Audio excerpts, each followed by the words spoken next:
Hey guys, this is Philip Fortenberry with Fatherhood Revolution. So, what's the greatest challenge in our society? And for me, I believe the greatest challenge that we have is to put the family back together. If you look at it in the scriptures, the very first institution that God established was the family. And it's the one that he refers to as his holy institution, because he wants that holy institution to raise godly children.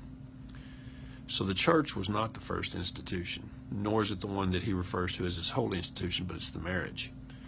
And I think that our greatest challenge is putting that back together in our society. Statistically, if you look at all the statistics about the fatherless, it predisposes those kids to just a horrific array of dysfunctional behaviors. And so I think that we have got to put the marriages back together. We've got to put the family back together, and that's why Fatherhood Revolution. We've got to change what we're doing. But it's not just about reaching the men and the dads. It's also about reaching the boys, the fatherless boys.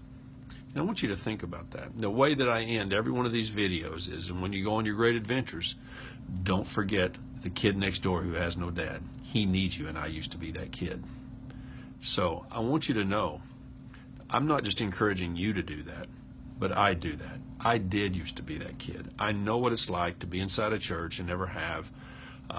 In my childhood church, I never had a single man offer to take me hunting, fishing, really never recognized the fact that I was even struggling in life. I guess maybe I was too good at hiding it. Maybe they thought that my father was still doing the things that he should be doing, but he was not. And so I want you to know, it's not just something that I encourage people to do, but it's something that I practice myself. I used to think that God couldn't use a man like me. I knew I was not the holiest of men. And I was a Green Beret. I was a booby trap and demolitions expert.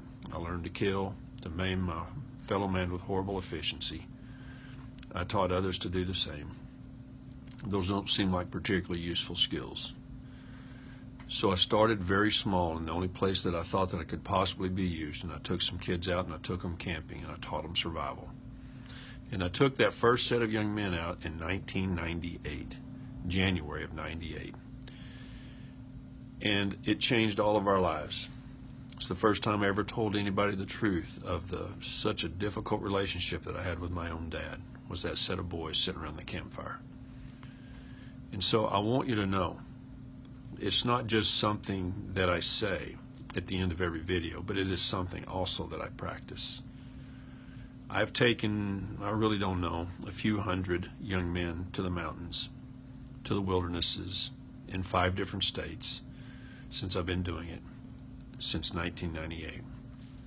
I've taken as few as 1, and I've taken as many as probably about 12, maybe 15. And through the years, so many of those young men's lives have been changed. Of course, I've lost track of a lot of them. Still in contact with some of them, though. And I was very pleasantly surprised this morning whenever I got onto Facebook and I saw a post from one of the young men that I took and climbed Uncompahgre Peak in Colorado back in 2003. And I'm going to include that at the bottom of this video, so that you can read and see what he said. His name's Matt Rodriguez. Obviously, I'm still in contact with him. He's doing well in life.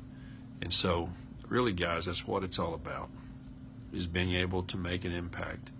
And I want you to know that while I've been a pastor here for almost 15 years now, and that I've taken several hundred to the mountains, men and boys, young men and men, really. And I've run a conference and encounter that has had over 12,000 to go through it at the time I'm recording this. It all began with taking one set of boys and teaching them survival. And I think we had like 8 or 10 young men on that trip. I don't recall. So the Bible says not to despise a small beginning. And when I'm encouraging you to pick up those young men, I'm not encouraging you to do something that I don't do regularly myself. And so I just want to encourage you with that. And when you go on your great adventures, don't forget the kid next door who has no dad. He needs you, and I used to be that kid.